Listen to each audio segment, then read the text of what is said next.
Jund Sacrifice. Now, for those of you who didn't play Standard, you might not be familiar with this synergy. Those of you who did and loved Rakdos Sack in Standard, this is your deck.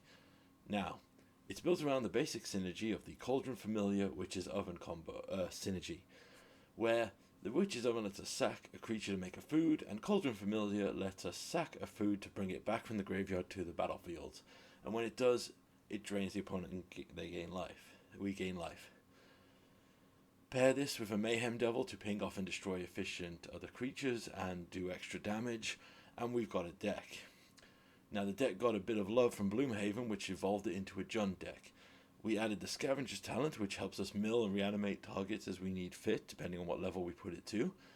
But the big one is Yagra, Eater of All.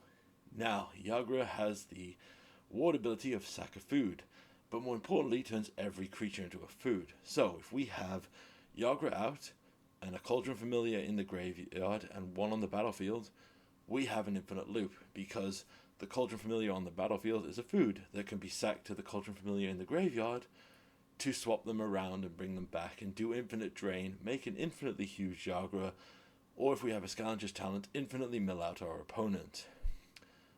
This deck, apart from that, is built around with some highly efficient removal in the form of Fatal Push, some card advantage with Deadly Dispute, some niche get-arounds with Claim the Firstborn, where we can steal our opponent's creatures and sack them to gain value that way.